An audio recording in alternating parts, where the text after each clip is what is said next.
اپنا حال یہ ہے کہ میلاد کے جلوس کے اندر ہزاروں بندہ ہوتا ہے اور جیسے ہی ظہر کی نماز کا وقت ہوتا ہے 99% لوگ اپنے گھروں کو لنگر اور نیاز لے کے چلے جاتے ہیں, مسجد میں 1% لوگ بھی مشکل سے جاتے ہیں.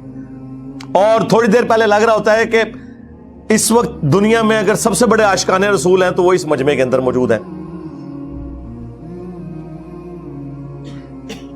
دوسری طرف 10 محرم کے جلوس کے اندر لگ رہا ہوتا ہے کہ آج اگر کوئی بھی یزید سامنے آئے گا وہ بچے گا نہیں, کیونکہ یہ عاشقان حسین نکلے ہوئے ہیں. اور جیسے ہی ظہر اور عصر کی نماز کا وقت ہوتا ہے اور وہ ان جلوسوں کے دوران ظہرین کی نماز پڑھاتے ہیں نا, تو 99% لوگ سائڈ پہ ہو جاتے ہیں. ساڑھے کپڑے پلیت نے, پلیت دو کپڑے پلیت نے, مسلمان اور کپڑے پلیت, اور چند لوگ آپ کو نماز پڑھتے ہوئے نظر آئیں گے. یہ پریکٹیکلی مسلمانوں کی حالت ہے. اور ان مسلمانوں کو قرآن کو آگ لگانے کے اوپر غصہ آ جاتا ہے. بہت اچھی بات ہے, لیکن قرآن کو آگ تو آپ لوگوں نے پریکٹیکلی لگا دی ہوئی ہے. قرآن کی کسی بات کے اوپر عمل نہیں کر رہے. یہ قرآن کا حکم تھا نا.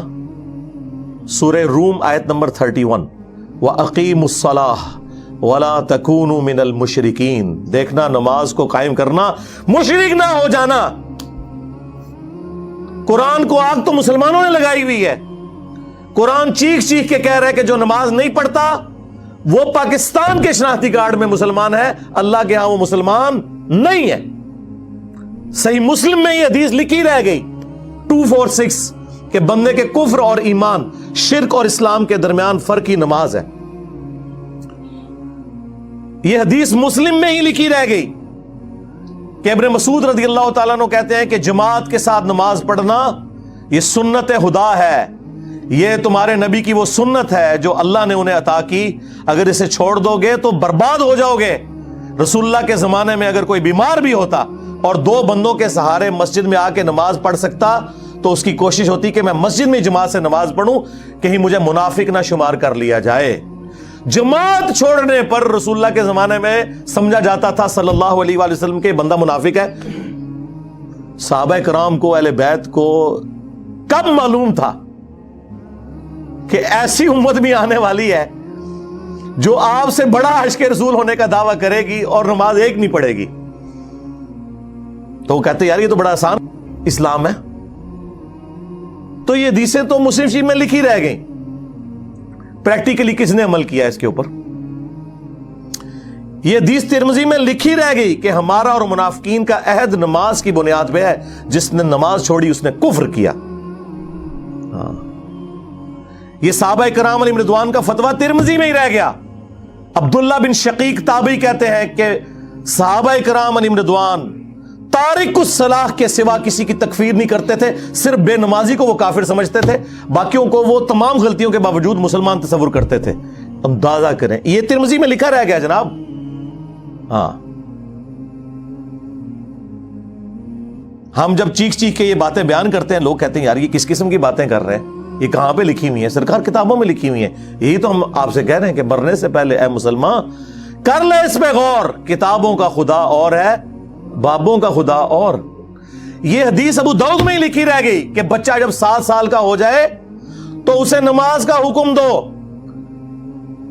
اور نہ پڑھے 10 سال کی عمر میں اسے سزا بھی دو, اور 10 سال کے بچوں کے بستر بھی الگ کر دو. یہ ابو داؤد میں لکھی رہ گئی حدیث. عمل کس نے کیا؟ یہ حدیث ابن ماجہ میں لکھی رہ گئی کہ نبی علیہ السلام نے فرمایا اے معاذ, اللہ کے ساتھ شرک نہ کرنا, خواہ تمہارے ٹکڑے ٹکڑے کر دیے جائیں, تمہیں قتل کر دیا جائے, سولی دے دیا جائے, یا آگ میں زندہ جلا دیا جائے, شرک نہ کرنا. یہ پہلی نصیحت. اسی حدیث میں دوسری نصیحت, نماز نہ چھوڑنا. تمہارا اللہ کے ساتھ عہد نماز کی بنیاد پہ ہے, اگر تم نے نماز چھوڑ دی تو اللہ کا ذمہ اٹھ گیا تم سے. اور تیسری چیز فرمایا شراب نہ پینا, یہ تمام برائیوں کی جڑ ہے.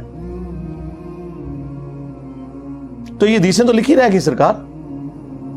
یہ حدیث مسند احمد میں ہی لکھی رہ گئی کہ نبی علیہ السلام نے فرمایا کہ نماز قیامت کے دن نمازی کے لیے دلیل, نجات اور نور ہوگی, اور جو نماز نہیں پڑھتا قیامت کے دن نہ اس کے لیے کوئی دلیل ہوگی اللہ کے حضور بچنے کی، نہ نجات اور نہ کوئی روشنی، نور جو پولیس رات سے گزرنے کے لیے قرآن میں آیا نا، وہ نور۔ اور پھر نبی اسلام نے فرمایا کہ بے نمازی کا حشر اسی حدیث میں آتا ہے، فرعون، قارون اور حامان اور امیہ ابن خلف کے ساتھ ہوگا۔ ہاں جی، کچھ بھی ہے تیرے محبوب کی امت سے ہے۔ محبوب تو پہلے ہی بتا گئے ہیں کہ بے نمازی تیرا حشر تو فرعون کے ساتھ ہونا ہے، تیرا حشر قارون کے ساتھ ہونا ہے، امیہ ابن خلف کے ساتھ ہونا ہے۔